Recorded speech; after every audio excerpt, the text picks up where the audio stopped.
नमस्कार दोस्तों। कहानी शुरू करने से पहले मैं आपको ये बताना चाहती हूँ कि अगर आप मोरल एंड मोटिवेशन कहानी सुनना पसंद करते हैं तो आप मेरे दूसरे चैनल एम्पावर द लाइफ पर आ सकते हैं। आपका वहाँ स्वागत है। द गोल्डन स्टोरीज में आपका स्वागत है। आज मैं आपको सुनाने जा रही हूँ मुंशी प्रेमचंद द्वारा लिखित कहानी मुबारक बीमारी। जैसा कि सुनकर ही आपको बड़ा अटपटा लगता होगा कि कोई भी बीमारी मुबारक कैसे हो सकती है, लेकिन कभी कभी समय या परिस्थितियां एक बीमारी को भी किस तरह मुबारक बना सकती है। चलिए सुनते हैं कहानी मुबारक बीमारी। रात के 9 बज गए थे। एक युवती अंगीठी के सामने बैठी हुई आग फूंकती थी और उसके गाल आग के कुंदनी रंग में दहक रहे थे। उसकी बड़ी बड़ी आंखें दरवाजे की तरफ लगी हुई थी। कभी चौंक कर आंगन की तरफ ताकती, कभी कमरे की तरफ। फिर आने वालों की इस देरी से त्योरियों पर बल पड़ जाते और आंखों में हल्का सा गुस्सा नजर आता। कमल पानी में झकोले खाने लगता। इसी बीच आने वालों की आहट मिली। कहर बाहर पड़ा खराटे ले रहा था। बूढ़े लाला हरनाम दास ने आते ही उसे एक ठोकर लगाकर कहा, कमबख्त, अभी शाम हुई है और अभी से लंबी तान दी। नौजवान लाला हरिदास घर में दाखिल हुए, चेहरा बुझा हुआ, चिंतित। देवकी ने आकर उनका हाथ पकड़ लिया और गुस्से व प्यार की मिली हुई आवाज में बोली, आज इतनी देर क्यों हुई? दोनों नए खिले हुए फूल थे। एक पर उसकी ताजगी थी, दूसरा धूप से मुरझाया हुआ। हरिदास, हाँ, आज देर हो गई। तुम यहाँ क्यों बैठी रही? देवकी, क्या करती? आग बुझी जाती थी, खाना न ठंडा हो जाता। हरिदास, तुम जरा से काम के लिए इतनी आग के सामने ना बैठा करो। देवकी, अच्छा, कपड़े तो उतारो, आज इतनी देर क्यों की? हरिदास, क्या बताऊं, पिताजी ने ऐसा नाक में दम कर दिया है कि कुछ कहते नहीं बनता। इस रोज रोज की झंझट से तो मैं यही अच्छा है कि मैं कहीं और नौकरी कर लूं। लाला हरनाम दास एक आटे की चक्की के मालिक थे। उनकी जवानी के दिनों में आसपास दूसरी चक्की ना थी। उन्होंने खूब धन कमाया, मगर अब वह हालत ना थी। चक्कियां कीड़े मकोड़ों की तरह पैदा हो गई थी और इजादों के साथ उसके काम करने वाले भी जोशीले नौजवान थे। मुस्तैदी से काम करते थे, इसलिए हरनाम दास का कारखाना रोज गिरता जाता था। बूढ़े आदमियों को नई चीजों से चिढ़ हो जाती है। वह लाला हरनाम दास को भी थी। वह अपनी पुरानी मशीन ही को चलाते थे। किसी किस्म की तरक्की या सुधार को पाप समझते थे, मगर अपनी इस मंदी पर कूड़ा करते थे। हरिदास ने उनकी मर्जी के खिलाफ कॉलेज शिक्षा प्राप्त की थी और इसका इरादा था कि अपने पिता के कारखाने को नए उसूलों पर चलाकर आगे बढ़ाए।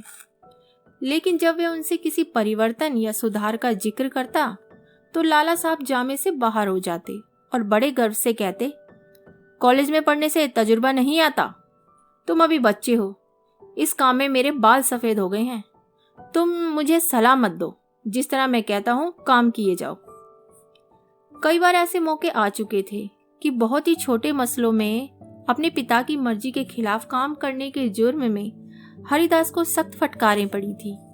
इसी वजह से अब वह इस काम में कुछ उदासीन हो गया था और किसी दूसरे कारखाने में किस्मत आजमाना चाहता था। तुम इस फिक्र में क्यों जान खपाते हो? जैसे वे कहें वैसे ही करो।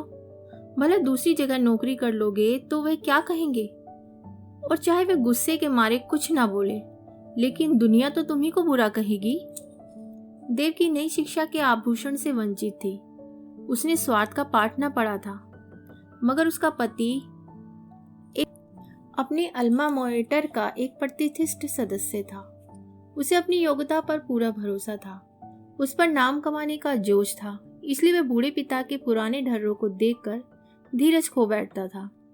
अगर अपनी योग्यताओं के लाभप्रद उपयोग की कोशिश के लिए दुनिया उसे बुरा कहे तो उसकी परवाह न थी। झुंझलाकर बोला, मैं अमृत की घरिया पीकर तो नहीं आया हूँ कि सारी उम्र उनके मरने का इंतजार रखूं।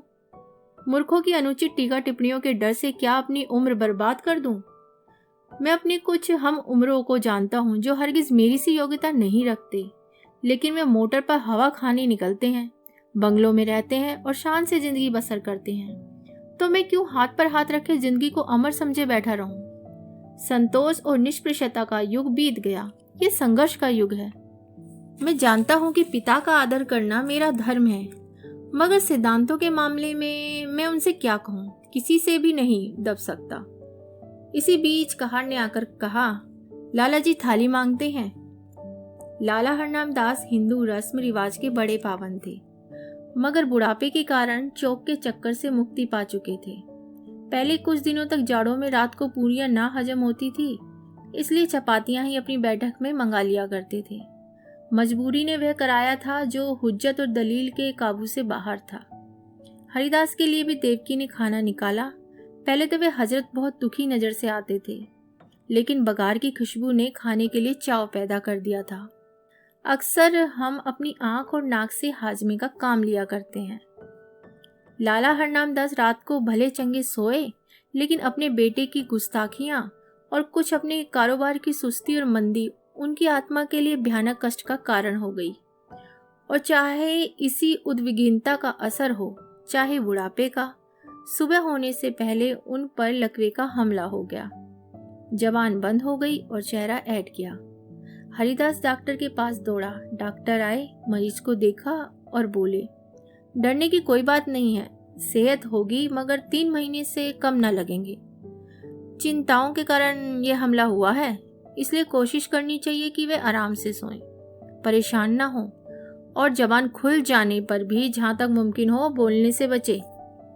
बेचारी देवकी बैठी रो रही थी। हरिदास ने आकर उसको सांत्वना दी और फिर डॉक्टर के यहाँ से दवा लाकर दे दी। थोड़ी देर में मरीज को होश आया। इधर उधर कुछ खोजती हुई सी निगाहों से देखा कि जैसे कुछ कहना चाहते हैं, और फिर इशारे से लिखने के लिए कागज मांगा। हरिदास ने कागज और पेंसिल रख दी तो बूढ़े लाला साहब ने हाथों को खूब संभाल कर लिखा, इंतजाम दीनानाथ के हाथ में रहे। यह शब्द हरिदास के हृदय में तीर की तरह लगे। अफसोस, अब भी मुझ पर भरोसा नहीं। यानी कि दीनानाथ मेरा मालिक होगा और मैं उसका गुलाम बनकर रहूंगा, यह नहीं होने दूंगा। कागज लिए देवकी के पास आए और बोले, लाला जी ने दीनानाथ को मैनेजर बनाया है। उन्हें मुझ पर इतना एतबार भी नहीं है, लेकिन मैं इस मौके को हाथ से न जाने दूंगा। उनकी बीमारी का अफसोस तो जरूर है, मगर शायद परमात्मा ने मुझे अपनी योग्यता दिखलाने का यह अवसर दिया है और इससे मैं जरूर फायदा उठाऊंगा। कारखाने के कर्मचारियों ने इस दुर्घटना की खबर सुनी तो बहुत घबराए। उनमें कई निकम्मे बेशरम आदमी भरे हुए थे जो सिर्फ खुशामद और चिकनी चुपड़ी बातों की रोटी खाते थे। मिस्त्री ने कई दूसरे कारखानों में मरम्मत का काम उठा लिया था। रोज किसी न किसी बहाने से खिसक जाता था। फायरमैन और मशीन मैन दिन को झूठ मूठ चक्की की सफाई में काटते थे और रात के काम करके ओवरटाइम की मजदूरी लिया करते थे। दीनानाथ जरूर होशियार और तजुर्बेकार आदमी था, मगर उसे भी काम करने के मुकाबले में जी हाँ रटते रहने में ज्यादा मजा आता था। लाला हरनाम दास मजदूरी देने में बहुत ढीले थे और अक्सर काट कपट के भी आदी थे। इसी को वह कारोबार का अच्छा असूल समझते थे। हरिदास के कारखाने में पहुंचते ही साफ शब्दों में कह दिया कि तुम लोगों को मेरे वक्त में जी लगाकर काम करना होगा। मैं इस महीने में काम देखकर सबकी तरक्की करूंगा, मगर अब टाल मटोल का गुजर नहीं। जिन्हें मंजूर ना हो वह अपना बोरिया बिस्तर संभाले। और फिर दीनानाथ को बुलाकर कहा, भाई साहब, मुझे खूब मालूम है कि आप होशियार और सूझबूझ रखने वाले आदमी हैं। आपने अब तक यहाँ का जो रंग देखा वही अख्तियार किया है, लेकिन अब मुझे आपके तजुर्बे और मेहनत की जरूरत है। पुराने हिसाबों की जांच पड़ताल कीजिए। बाहर के काम का जिम्मा मेरा है, लेकिन यहाँ का इंतजाम आपके सुपुर्द है। जो कुछ नफा होगा उसमें आपका भी हिस्सा होगा। मैं चाहता हूँ कि दादा की अनुपस्थिति में जो कुछ अच्छा काम करके दिखाऊं। इस मुस्तैदी और चुस्ती का असर बहुत जल्द कारखाने में नजर आने लगा। हरिदास ने खूब इश्तिहार बंटवाए। उसका असर यह हुआ कि काम आने लगा। दीनानाथ की मुस्तैदी की बदौलत ग्राहक को नियत समय पर और किफायत से आटा मिलने लगा। पहला महीना भी खत्म ना हुआ था कि हरिदास ने नई मशीनें मंगवाई। थोड़े अनुभवी आदमी रख लिए, फिर क्या था, सारे शहर में इस कारखाने की धूम मच गई। हरिदास ग्राहकों से इतनी अच्छी तरह से पेश आता कि जो एक बार उससे मुआमला करता वह हमेशा के लिए उसका खरीदार बन जाता। कर्मचारियों के साथ उसका सिद्धांत था, काम सख्त और मजदूरी ठीक। उसके ऊंचे व्यक्तित्व का भी स्पष्ट प्रभाव दिखाई पड़ा। करीब करीब कभी सभी कारखानों का रंग फीका पड़ गया। उसने बहुत ही कम नफे पर ठेले ले लिए।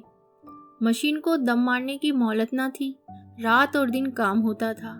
तीसरा महीना खत्म होते होते उस कारखाने की शक्ल ही बदल गई। हाथे में घुसते ही ठेले और गाड़ियों की भीड़ नजर आती थी। कारखाने में बड़ी चहल पहल थी। हर आदमी अपने काम में लगा हुआ था। इसके साथ ही प्रबंध कौशल का यह वरदान था कि भद्दी, हड़बड़ी और जल्दबाजी का कहीं निशान न था। लाला हरनामदास धीरे धीरे ठीक होने लगे।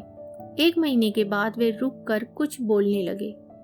डॉक्टर की सख्त ताकीद थी कि उन्हें पूरी शांति की स्थिति में रखा जाए, मगर जब उनकी जुबान खुली उन्हें एकदम को भी चैन न था। देवकी से कहा करते, सारा कारोबार मिट्टी में मिल गया होगा। यह लड़का मालूम नहीं क्या कर रहा है, सारा काम अपने हाथ में ले रखा है। मैंने ताकीद कर दी थी कि दीनानाथ को मैनेजर बना देना, लेकिन उसने जरा भी परवाह न की। मेरी सारी उम्र की कमाई बर्बाद हुई जाती है। देवकी उनको सांत्वना देती कि आप इन बातों की आशंका ना करें, कारोबार बहुत खूबी से चल रहा है और खूब नफा हो रहा है।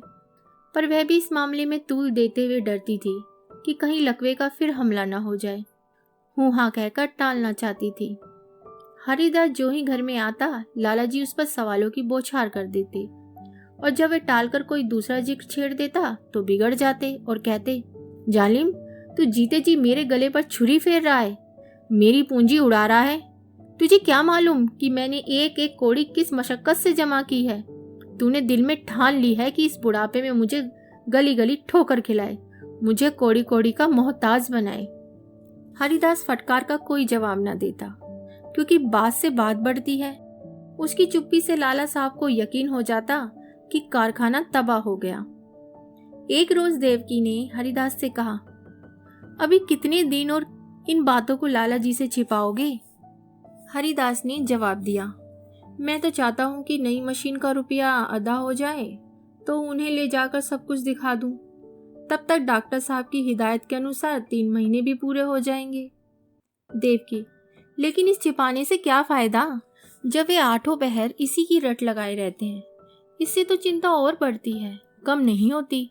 उससे तो यही अच्छा है कि उनसे सब कुछ कह दिया जाए। हरिदास, मेरे कहने का तो यकीन करेंगे नहीं। हाँ, दीनानाथ कहे तो शायद यकीन कर लें। देवकी, अच्छा तो कल दीनानाथ को यहाँ भेज दो। लाला जी उसे देखते ही खुद बुला लेंगे। तुम्हें इस रोज रोज की कम से कम डांट फटकार से तो छुट्टी मिल जाएगी। हरिदास, अब मुझे इन फटकारों का जरा भी दुख नहीं होता। मेरी मेहनत और योग्यता का नतीजा आंखों के सामने मौजूद है। जब मैंने कारखाने को अपने हाथ में लिया था, आमदनी और खर्च का मार्जिन मुश्किल से बैठता था। आज 5 से का नफा है। तीसरा महीना खत्म होने वाला है और मैं मशीन की आधी कीमत अदा कर चुका हूँ। शायद अगले महीने 2 महीने में पूरी कीमत अदा हो जाए। उस वक्त से कारखाने का खर्च 3 गुना से ज्यादा होगा, लेकिन आमदनी 5 गुना होगी। हजरत देखेंगे तो आंखें खुल जाएंगी। कहाँ हाथे में उल्लू बोलते थे। एक मेज पर बैठे आप ऊँघा करते थे, एक पर दीनानाथ कान कुरेदा करता था। मिस्त्री और फायरमैन ताश खेलते थे। बस 2-4 घंटे चक्की चल जाती थी। अब दम मारने की फुर्सत नहीं मिलती है। सारी जिंदगी वे जो कुछ ना कर सके मैंने 3 महीने में करके दिखा दिया। अच्छा, इसी तजुर्बे और कार्रवाई पर आपको इतना घमंड था। जितना काम वे 1 महीने में करते थे उतना मैं रोज कर डालता हूँ। देवकी ने भर्त्सना पूर्ण नेत्रों से कहा, अपने मुंह मियाँ मिट्ठू बनना कोई तुमसे सीख ले। जिस तरह माँ अपने बेटे को हमेशा दुबला समझती है, उसी तरह बाप बेटे को हमेशा नादान समझता है। यह उनकी ममता है, बुरा मानने की बात नहीं है। हरिदास ने लज्जित होकर सिर झुका लिया। दूसरी रोज दीनानाथ उनको देखने के बहाने लाला हरनामदास की सेवा में उपस्थित हुआ। लाला जी उसे देखते ही तकिए के सहारे बैठ गए और पागलों की तरह बेचैन होकर पूछा, क्यों? कारोबार सब तबाह हो गया होगा या अभी भी कुछ कसर बाकी है? तुम लोगों ने मुझे मुर्दा समझ लिया है। कभी बात तक नहीं पूछी, कम से कम मुझे ऐसी उम्मीद ना थी। बहू ने मेरी तीमारदारी ना की होती तो मैं मर ही गया होता। दीनानाथ, आपका कुशल मंगल रोज बाबू साहब से पूछ लिया करता था। आपने मेरे साथ जो नेकियां की हैं उन्हें मैं भूल नहीं सकता। मेरा एक एक रोआ आपका एहसानमंद है। अगर इस बीच काम ही कुछ ऐसा था कि हाजिर होने की मोहलत ही ना मिली। हरनामदास, खैर कारखाने का क्या हाल है? दिवाला होने में क्या कसर बाकी है? दीनानाथ ने ताज्जुब के साथ कहा, यह आपसे किसने कह दिया कि दिवाला होने वाला है? इस अरसे में कारोबार में जो तरक्की हुई है वह आप खुद अपनी आंखों से देख लेंगे। हरनामदास व्यंग्यपूर्वक बोले, शायद तुम्हारे बाबू साहब ने तुम्हारी मनचाही तरक्की कर दी। अच्छा, अब स्वामी भक्ति छोड़ो और साफ बताओ। मैंने ताकीद कर दी थी कि कारखाने का इंतजाम तुम्हारे हाथ में रहेगा, मगर शायद हरिदास ने सब कुछ अपने हाथ में रखा। दीनानाथ, जी हाँ, मगर मुझे इसका जरा भी दुख नहीं। वही इस काम के लिए ठीक थे। जो कुछ उन्होंने कर दिखाया वह मुझसे हरगिज ना हो सकता। हरनामदास, मुझे ये सुनकर हैरत होती है। बतलाओ, क्या तरक्की हुई? दीनानाथ, तफसील तो बहुत ज़्यादा होगी, मगर थोड़े में ये समझ लीजिए कि पहले हम लोग जितना काम एक महीने में करते थे उतना अब रोज होता है। नई मशीनें आ गई हैं, उनकी आधी कीमत अदा हो चुकी है। वे अक्सर रात को भी चलती हैं। ठाकुर कंपनी का 5,000 मन आटे का ठेका देकर गया है, वह पूरा होने वाला है। जगतराम बनवारी लाल से और ठेका मिला है। उन्होंने हमको 500 बोरे माहवार का बयाना दिया है। इसी तरह और फुटकर काम कई गुना बढ़ गया है। आमदनी के साथ खर्च भी बढ़े हैं। कई आदमी नए रखे गए हैं। मुलाजिमों को मजदूरी के साथ कमीशन भी मिलता है, मगर खालिस नफा पहले के मुकाबले में चौगुने के करीब है। हरनामदास ने बड़े ध्यान से यह एक बात सुनी। वह गौर से दीनानाथ के चेहरे की तरफ देख रहे थे। शायद उसके दिल में बैठकर सच्चाई की तह तक पहुंचना चाहते थे। संदेहपूर्ण स्वर में बोले, दीनानाथ, तुम कभी मुझसे झूठ नहीं बोलते थे, लेकिन तो भी मुझे इन बातों पर यकीन नहीं आता, और जब तक अपनी आंखों से देख ना लूं यकीन ना आएगा। दीनानाथ कुछ निराश होकर विदा हुआ। उसे आशा थी कि लाला साहब तरक्की और कारगुजारी की बात सुनेंगे तो फूले ना समाएंगे और मेरी मेहनत की दाद देंगे। उस बेचारे को ना मालूम था कि कुछ दिनों में संदेह की जड़ इतनी मजबूत होगी कि सबूत और दलील के हमले उस पर कुछ असर नहीं कर सकेंगे। यहाँ तक कि वह अपनी आंख से देखने को भी धोखा या तिलिस्म समझता है। दीनानाथ के चले जाने के बाद लाला हरनामदास कुछ देर तक गहरे विचार में डूबे रहे और फिर यकायक कहार से बग्गी मंगवाई, लाठी के सारे बग्गी में आ बैठे और उसे अपनी चक्की घर चलने का हुक्म दिया। दोपहर का वक्त था। कारखानों के मजदूर खाना खाने के लिए इधर उधर भाग रहे थे, मगर हरिदास के कारखाने में काम जारी था। बग्गी हाथे में दाखिल हुई। दोनों तरफ फूलों की कतारें नजर आईं। माली क्यारियों में पानी दे रहा था। ठेले और गाड़ियों के मारे बग्गी को निकालने की जगह न मिलती थी। जिधर निगाह जाती थी सफाई और हरियाली नजर आती थी। हरिदास अपने मुर्रिम को कुछ खतों का मसौदा लिखा रहा था कि बूढ़े लाला जी लाठी टेकते हुए कारखाने में दाखिल हुए। हरिदास फौरन उठ खड़ा हुआ और उन्हें हाथों से सारा देते हुए बोला, आपने कहला क्यों ना भेजा कि मैं आना चाहता हूँ? पालकी मंगवा देता, आपको बहुत तकलीफ हुई। यह कहकर उसने एक आराम कुर्सी बैठने के लिए खिसका दी। कारखाने के कर्मचारी दौड़े और उनके चारों तरफ बहुत अदब के साथ खड़े हो गए। हरनामदास कुर्सी पर बैठ गए और बोरों की छत चूमने वाले ढेर पर नजर दौड़ाकर बोले, मालूम होता है दीनानाथ सच कहता था। मुझे यहाँ कई नई सूरतें नजर आती हैं। भला कितना काम रोज आता है? हरिदास, आजकल काम ज्यादा आता है, इसलिए कोई 500 मन रोजाना तैयार हो जाता था, लेकिन औसत 250 मन का रहेगा। मुझे नई मशीन की कीमत अदा करनी थी, इसलिए अक्सर रात को भी काम करता हूँ। हरनामदास, कुछ कर्ज लेना पड़ा क्या? हरिदास, नहीं नहीं, 1 कौड़ी का नहीं, सिर्फ मशीन की आधी कीमत बाकी है। हरनाम दास के चेहरे पर इत्मीनान का रंग नजर आया। संध्या ने वह विश्वास को जगह दी। प्यार भरी आंखों से लड़के की तरफ देखा और करुण स्वर में बोले, बेटा, मैंने तुम्हारे ऊपर बड़ा जुर्म किया, मुझे माफ करो। मुझे आदमियों की पहचान पर बड़ा घमंड था, लेकिन मुझे बहुत धोखा हुआ। मुझे अब से बहुत पहले इस काम को तुम्हारे हाथ में दे देना चाहिए था। मैंने तुम्हें बहुत नुकसान पहुंचाया। यह बीमारी बड़ी मुबारक है जिसने तुम्हारी परख का मौका दिया और तुम्हें लियाकत दिखाने का। काश यह हमला 5 साल पहले ही हुआ होता। बेटा, ईश्वर तुम्हें खुश रखे और हमेशा उन्नति दे। यही तुम्हारे बूढ़े बाप का आशीर्वाद है। धन्यवाद। तो इसी के साथ मैं आपसे विदा लेती हूँ और कल फिर मिलती हूँ एक नई कहानी के साथ। तब तक के लिए अलविदा।